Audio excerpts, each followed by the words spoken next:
नमस्कार। आज हम पढ़ेंगे श्रीमद् भागवत गीता गीता प्रेस गोरखपुर की अध्याय नंबर 3 श्लोक नंबर 19वां। आप लोग ध्यानपूर्वक सुने। व्याख्या। पूर्व श्लोकों से इस श्लोक का संबंध बताने के लिए यहाँ तस्मात् पद आया है। पूर्व श्लोकों में भगवान ने कहा कि अपने लिए कर्म करने की कोई आवश्यकता न रहने पर भी सिद्ध महापुरुष के द्वारा लोक संग्रह क्रियाएं हुआ करती है, इसलिए अर्जुन को भी उसी तरह निष्काम भावों से कर्तव्य कर्म करते हुए परमात्मा को प्राप्त करने की आज्ञा देने के लिए भगवान ने तस्मात् पद का प्रयोग किया है। कारण कि अपने स्वरूप स्व के लिए कर्म करने और ना करने से कोई प्रयोजन नहीं है।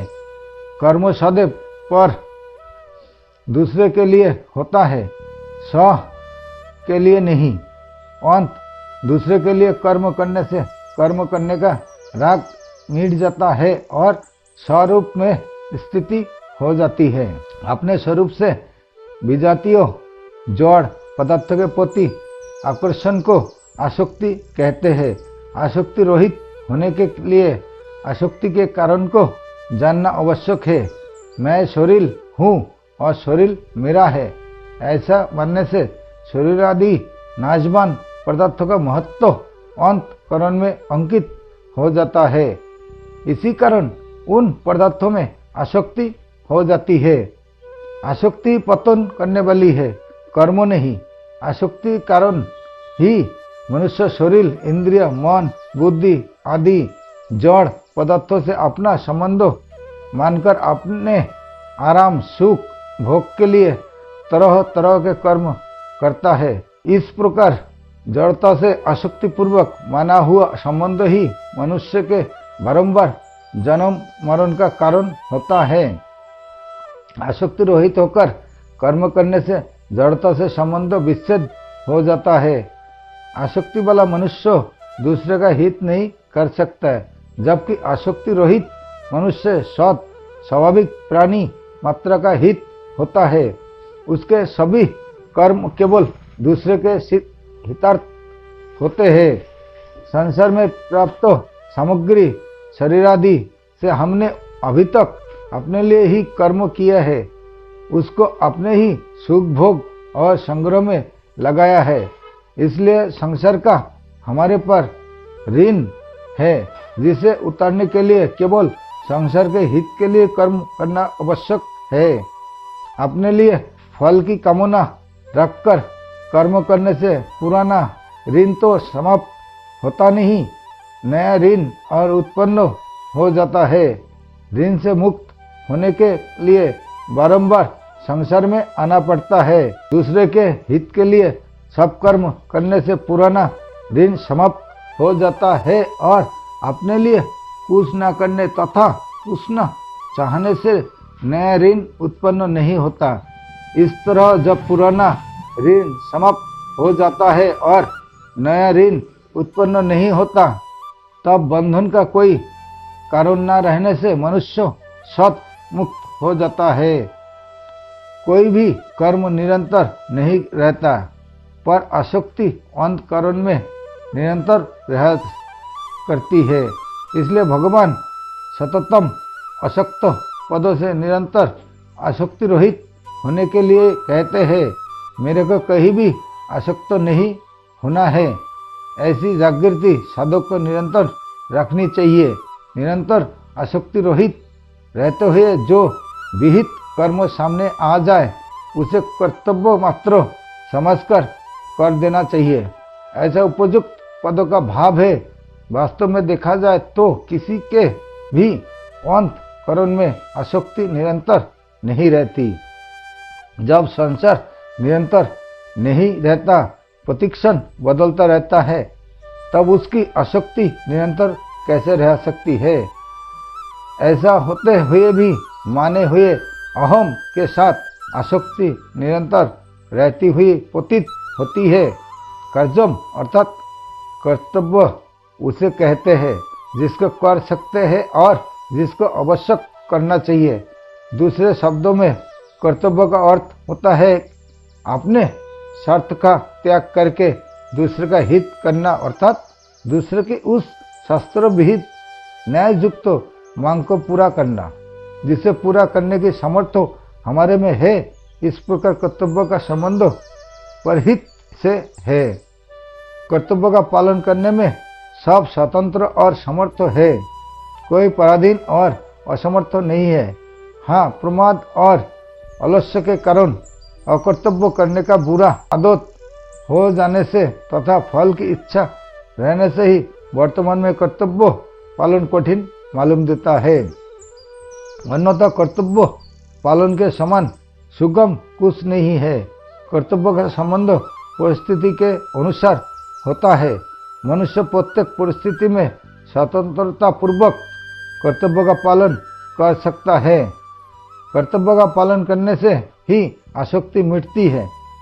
अकर्तव्य करने तथा कर्तव्य ना करने से आसक्ति और बढ़ती है। कर्तव्य अर्थात दूसरे के हितार्थ कर्म करने से वर्तमान की आसक्ति और कुछ न चाहने से भविष्य की आसक्ति मिट जाती है। समाचार पद का तात्पर्य है कि कर्तव्य कर्म बहुत सावधानी उत्साह तथा तत्परता से विधि पूर्वक करने चाहिए। कर्तव्य कर्म करने में थोड़ी भी असावधानी होने पर कर्मयोगी सिद्धि में बाधा लग सकती है। वर्णों, आश्रम, प्रकृति, स्वभाव और परिस्थिति के अनुसार जिस मनुष्य के लिए जो शास्त्र विहित कर्तव्य कर्म बताया गया है, अवसर प्राप्त होने पर उसके लिए वही सहज कर्म है। सहज कर्म में यदि कोई दोष दिखाई दे तो भी उसका त्याग नहीं करना चाहिए।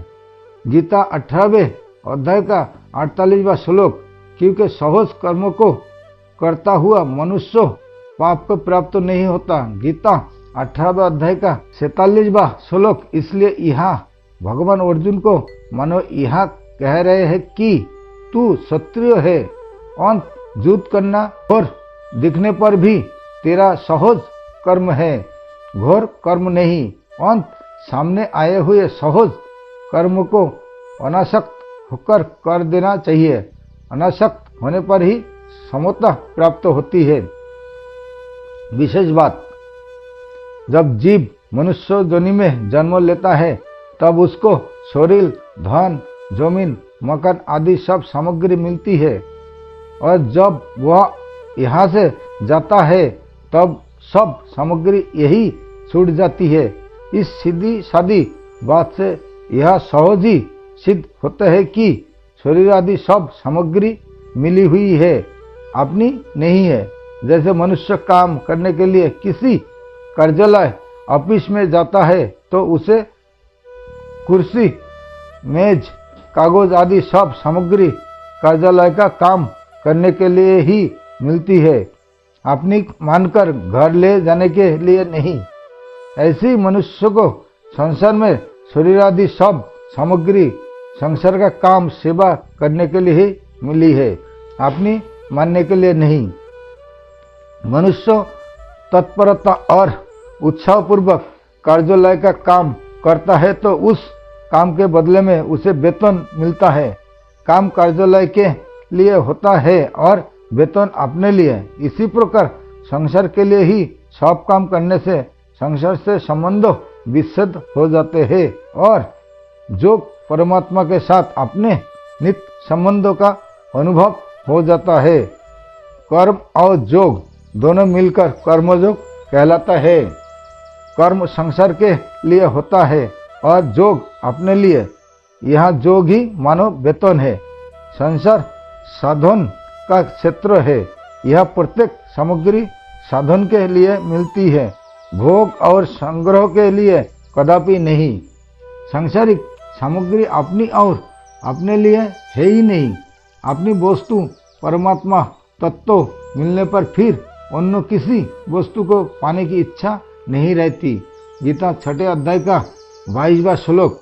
परंतु सांसारिक वस्तु चाहे जितनी प्राप्त हो जाए पर उन्हें पाने की इच्छा कभी मिटती नहीं, प्रस्तुत और बढ़ती है। जब मनुष्य मिली हुई वस्तु को अपनी और अपने लिए मान लेता है तब वह अपनी इस भूल के कारण बच जाता है। इस भूल को मिटाने के लिए कर्मयोग अनुष्ठान ही सुगम और श्रेष्ठ उपाय है।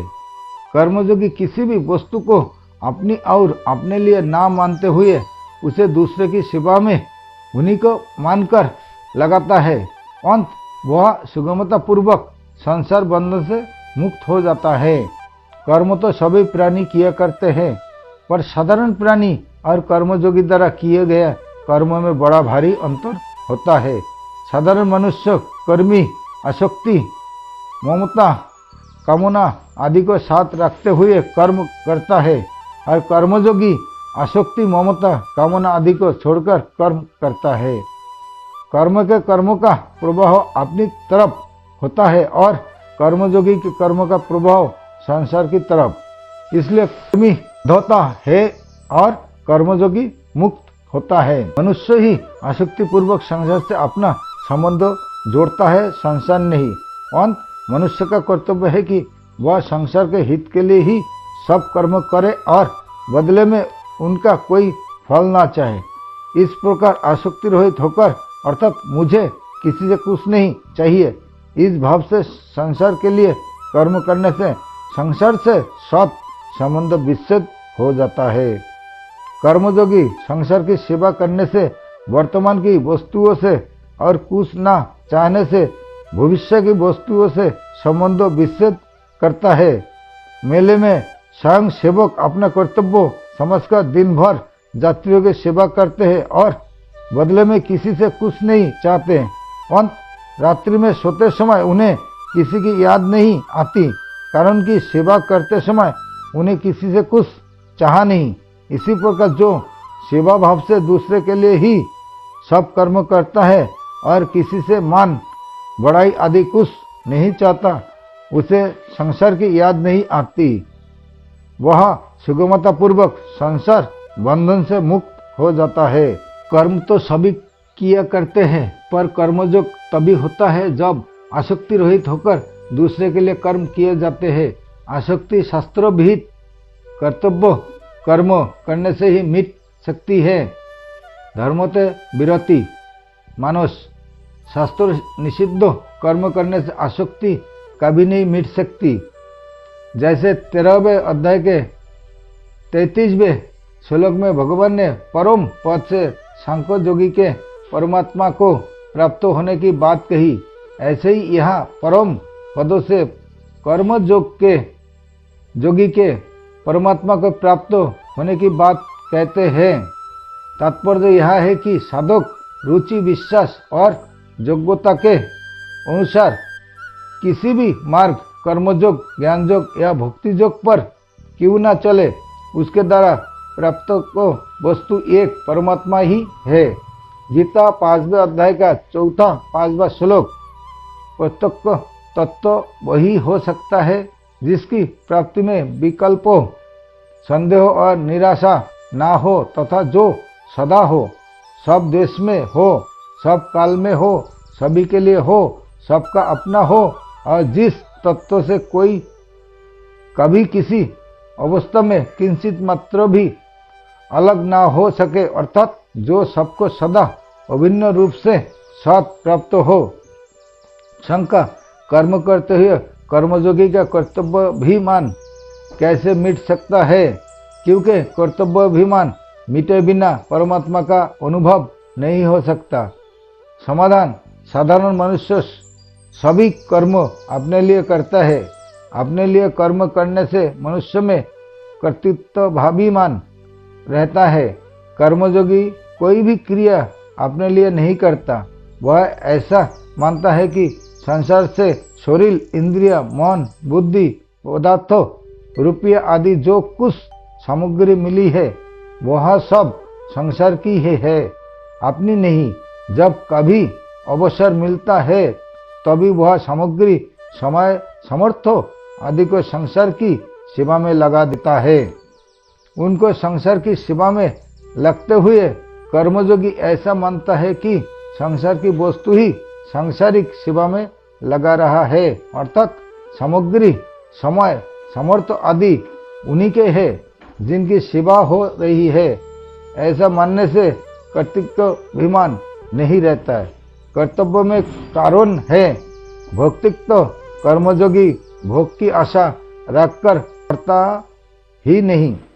भोग की आशा वाला मनुष्य कर्मयोगी नहीं होते। जैसे अपने हाथों से अपना ही मुंह धोने पर यह भाव नहीं आता कि मैंने बड़ा उपकार किया है, क्योंकि मनुष्य हाथ और पैर दोनों को अपने ही अंग मानते हैं। ऐसे ही कर्मयोगी भी शरीर को संसार का ही अंश मानता है। अंत यदि अंग ने अंगी की ही सेवा की है तो उसमें कर्तव्याभिमान कैसा। यह नियम है कि मनुष्य जिस उद्देश्य को लेकर कर्मों में प्रवृत्त होता है, कर्मों के समाप्त होते ही वह उसी लक्षण में तल्लीन हो जाता है। जैसे व्यापारी धन के उद्देश्य से ही व्यापार करता है तो दुकान बंद करते ही उसका ध्यान 7 रुपये की ओर जाता है और वह रुपये गिनने लगता है। उसका ध्यान इस और नहीं जाता कि आज कौन कौन ग्राहक आए, किस किस जाति के आए, आदि आदि।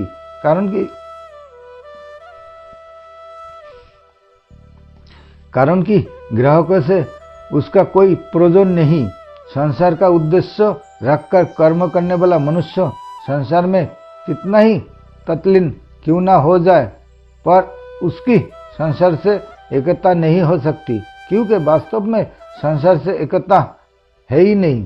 संसार प्रतिक्षण परिवर्तनशील और जड़ है, जबकि स्वयं अपना स्वरूप अचल और चेतन है। परंतु परमात्मा उद्देश्य रखकर कर्म करने वाले की परमात्मा से एकता हो ही जाती है, चाहे साधक को इसका अनुभव हो या ना हो, क्योंकि स्वयं ही परमात्मा के साथ सत सिद्ध सत्विक एकता है। इस प्रकार जब कर्ता कर्तव्य बनकर अपने उद्देश्य परमात्मा तत्व के साथ एक हो जाते हैं, तब कर्तव्याभिमान का प्रश्न ही नहीं रहता। कर्मयोगी जिस उद्देश्य परमात्मा तत्व की प्राप्ति के लिए सब कर्म करता है, उस परमात्मा तत्व में कर्तृत्वाभिमान अथवा कर्तव्य कर्तापन नहीं है। अंत प्रत्येक क्रिया के आदि और अंत में उस उद्देश्य के साथ एकता का अनुभव होने के कारण कर्मयोगी में कर्तव्याभिमान नहीं रहता। प्राणी मात्र के द्वारा किए हुए प्रत्येक कर्म का आरंभ और अंत होता है। कोई भी कर्म निरंतर नहीं रहता। अंत किसी का भी कर्तव्य निरंतर नहीं रहता। प्रस्तुत कर्म का अंत होने के साथ ही कर्तव्य का भी अंत हो जाता है। परंतु मनुष्य से भूल यह होती है कि जब वह कोई क्रिया करता है तब तो अपने को उस क्रिया का कर्ता मानता ही है, पर जब उस क्रिया को नहीं करता तब भी अपने को वैसा ही मानता रहता है। इस प्रकार अपने को निरंतर कर्ता मानते रहने से उसका कर्तव्याभिमान मिटता नहीं, प्रस्तुत दृढ़ होता है। जैसे कोई पुरुष व्याख्यान देते समय तो वक्ता व्याख्यानदाता होते हैं, पर जब दूसरे समय में भी वह अपने को वक्ता मानता रहता है तब उसका कर्तव्याभिमान नहीं मिटता। अपने को निरंतर व्याख्यानदाता मानने से ही उसके मन में यह भाव आता है कि श्रोता मेरी सेवा करे, मेरा आदर करे, मेरी आवश्यकता की पूर्ति करे और मैं इन साधारण आदमियों के पास कैसे बैठ सकता हूँ, मैं यहाँ साधारण काम कैसे कर सकता हूँ आदि। इस प्रकार उसका व्याख्यान रूप कर्म के साथ निरंतर संबंध बना रहता है। इसका कारण व्याख्यान रूप कर्म से धन, मान, बड़ाई, आराम आदि कुछ न कुछ पाने का भाव होना। यदि अपने के लिए कुछ भी पाने का भाव ना रहे तो कर्तापन केवल कर्म करने तक ही सीमित रहता है और कर्म समाप्त होते ही कर्तापन अपने उद्देश्य में लीन हो जाता है। जैसे मनुष्य भोजन करते समय ही अपने को उसका भोक्ता अर्थात भोजन करने वाला मानता है, भोजन करने के बाद नहीं। ऐसे ही कर्मयोगी किसी क्रिया को करते समय ही अपने को उस क्रिया का कर्ता मानता है, अन्य समय नहीं। जैसे कर्मयोगी व्याख्यानदाता है और लोगों में उसकी बहुत प्रतिष्ठा है, परंतु कभी व्याख्यान सुनने का काम पड़ जाए तो वह कभी और कहीं भी बैठकर सुगमता पूर्वक व्याख्यान सुन सकता है। उस समय उसे ना आदर की आवश्यकता है ना ऊंचे आसन की, क्योंकि तब वह अपने को श्रोता मानते हैं, व्याख्यानदाता नहीं। कभी व्याख्यान देने के बाद उसे कोई कमरा साफ करने का काम प्राप्त हो जाए तो वह उस काम को वैसी तत्परता से करता है जैसी तत्परता से वह व्याख्यान देने का कार्य करता है। उसके मन में थोड़ा भी यह भाव नहीं आता कि इतना बड़ा व्याख्यानदाता होकर मैं यह कमरा सफाई तुच्छ काम कैसे कर सकता हूँ, लोग क्या कहेंगे, मेरी इज्जत धूल में मिट जाएगी इत्यादि। वह अपने को व्याख्यान देते समय व्याख्यानदाता, कथा श्रवण के समय श्रोता और कमरा साफ करते समय कमरा साफ करने वाला मानता है। अंत उसका कर्तव्याभिमान निरंतर नहीं रहता है। जो वस्तु निरंतर नहीं रहती अभितु बदलती रहती है, वह वास्तव में ही नहीं होती और उसका संबंध भी निरंतर नहीं रहता। यह सिद्धांत है। इस सिद्धांत पर दृष्टि जाते ही साधक को वास्तविक कर्तव्याभिमान से रहित स्वरूप का अनुभव हो जाता है। कर्मयोगी सब क्रियाएं उसी भाव से करता है जिस भाव से नाटक में एक शगधारी पात्र करता है। जैसे नाटक में हरिश्चंद्र का शग नाटक खेल के लिए ही होता है और नाटक समाप्त होते ही हरिश्चंद्र रूप स्वागत का शक के साथ ही त्याग हो जाता है। ऐसे ही कर्मयोगी का कर्तापन भी शक के समान केवल क्रिया करने तक ही सीमित रहता है। जैसे नाटक में हरिश्चंद्र बना हुआ व्यक्ति हरिश्चंद्र की सब क्रियाएं करते हुए भी वास्तव में अपने को उन क्रिया का कर्ता वास्तविक हरिश्चंद्र नहीं मानता। ऐसे ही कर्मयोगी शास्त्र विहित संपूर्ण कर्म को करते हुए भी वास्तव में अपने को उन क्रियाओं का कर्ता नहीं मानता। कर्मयोगी शरीर आदि सब पदार्थों को शाक को तरह अपना और अपने लिए ना मानकर उन्हें संसार का मानते हुए संसार की ही सेवा लगाता है। अंत किसी भी अवस्था में कर्मयोगी में किंचित मात्र भी कर्तव्य अभिमान नहीं रह सकता। कर्मयोगी जैसे कर्तव्य को अपने में निरंतर नहीं मानता, ऐसे ही माता पिता स्त्री पुत्र भाई भौजाई आदि के साथ अपना संबंध भी निरंतर नहीं मानता। केवल सेवा करते समय ही उसके साथ अपना संबंध सेवा करने के लिए ही मानता है। जैसे यदि कोई पति है तो पत्नी के लिए पति है, अर्थात पत्नी कर्कशा हो, कुरूपा हो, कलह करने वाली हो, पर उसे पत्नी रूप में स्वीकार कर लिया तो अपनी योग्यता सामर्थ्य के अनुसार उसका भरण पोषण करना पति का कर्तव्य है। पति के नाते उसके सुधारने की बात कह देती है, चाहे वह माने या ना माने। हर समय अपने को पति नहीं मानना है, क्योंकि इस जन्म से पहले वह पत्नी थी इसका क्या पता, और मरने के बाद भी वह पत्नी रहेगी इसका भी क्या निश्चय, तथा वर्तमान में भी वह किसकी माँ है, किसकी पुत्री है, किसकी बहन है, किसकी भाभी है, किसी की ननद है आदि आदि, वह सदा पत्नी ही तो है नहीं। ऐसा मानने से उससे सुख लेने की इच्छा सत मिटती है और केवल भरण पोषण सेवा करने के लिए ही पत्नी है, यह मान्यता दृढ़ होती है। इस प्रकार कर्मयोगी के संसार में पिता पुत्र पति भाई आदि के रूप में जो सग मिला है उसे वह ठीक ठीक निभाता है। दूसरा अपने कर्तव्य का पालन करता है या नहीं उसकी और वह नहीं दिखता। अपने में कर्तव्य अभिमान होने से ही दूसरे के कर्तव्य पर दृष्टि जाती है और दूसरे के कर्तव्य पर दृष्टि जाते ही मनुष्य अपने कर्तव्य से गिर जाता है, क्योंकि दूसरे का कर्तव्य देखना अपना कर्तव्य नहीं है। जिस प्रकार कर्मयोगी संसार के प्राणियों के साथ अपना संबंध निरंतर नहीं मानता, उसी प्रकार वर्ण, आश्रम, जाति, संप्रदाय, घटना, परिस्थिति आदि के साथ भी अपना संबंध निरंतर नहीं मानता। जो वस्तु निरंतर नहीं है उसका अभाव सत है। अंत कर्मयोगी का कर्तव्याभिमान सत मिट जाता है। धार्मिक बात जिसमें कर्तव्य नहीं है उस परमात्मा के साथ प्राणी मात्र की सत सिद्ध एकता है।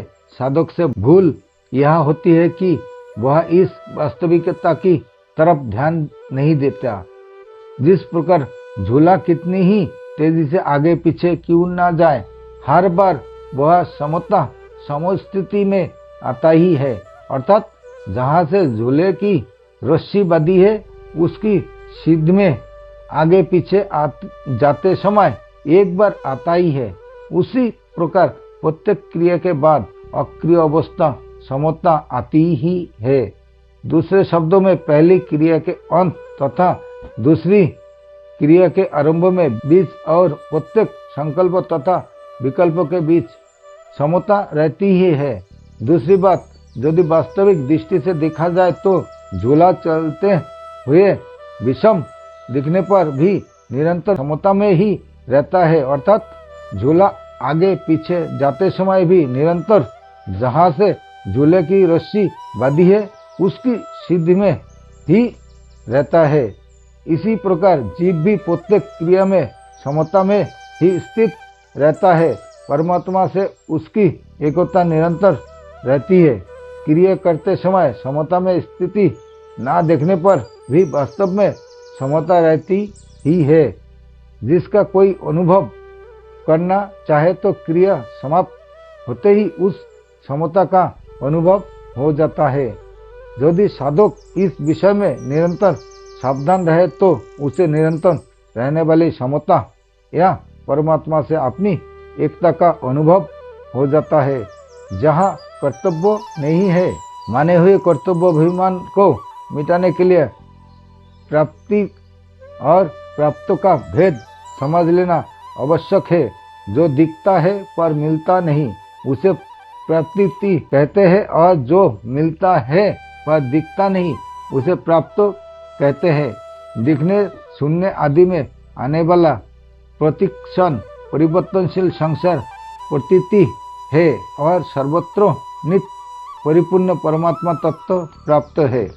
परमात्मा तत्व ब्रह्मा से चिट्ठी पर्यंत सबको समान रूप से सत प्राप्त है। दृढ़ मात्र प्रतिक्षण अदृश्य में आ रहा है, जिनसे प्रतीत होती है कि इंद्रिया, मन, बुद्धि आदि भी प्रतीति ही है। नित्य अचल रहने वाला सत को प्रतीति की प्राप्ति नहीं होती। सदा सब में रहने वाला परमात्मा तत्व स्वयं को नित्य प्राप्त है, इसलिए प्रतीति अभाव रूप और प्राप्त भाव रूप है। क्रिया मात्र अक्रियता में लीन होती है। प्रत्येक क्रिया के आदि और अंत में सहज सत सिद्ध अक्रिय तत्व विद्यमान रहता है। जो आदि और अंत में होता है वही मध्य में भी होता है, यह सिद्धांत है। अंत क्रिया के समय भी अखंड और सहज अक्रिय तत्व यू का यू विद्यमान रहता है। वह सहज अक्रिय तत्व चेतन स्वरूप अथवा परमात्मा तत्व अक्रिय और सक्रिय दोनों अवस्थाओं का प्रकाशित करने वाला है, अर्थात वह प्रवृत्ति और निवृत्ति करने और ना करने दोनों से परे है। प्रतीति देश, काल, वस्तु, व्यक्ति, क्रिया आदि से माने हुए संबंध अर्थात आसक्ति के कारण ही नित्य प्राप्त परमात्मा तत्व का अनुभव नहीं होता। आसक्ति का नाश होते ही नित्य प्राप्त परमात्मा तत्व का अनुभव हो जाता है। अंत आसक्ति रहित होकर प्रतीत अपने कहलाने वाले शरीरादि पदार्थों को प्रतीति संसार मात्रों की सेवा में लगा देने से प्रतीति शरीरादि पदार्थों का प्रभाव प्रतीति संसार की तरफ ही हो जाता है और सत प्राप्त परमात्मा तत्व शेष रह जाता है। संबंधों आसक्ति रहित होकर कर्म करने अर्थात अपने लिए कोई कर्म ना करने से क्या कोई परमात्मा को प्राप्त हो चुका है? इसका उत्तर भगवान आगे के श्लोक में देते हैं। नमस्कार, आज के लिए यहाँ तक।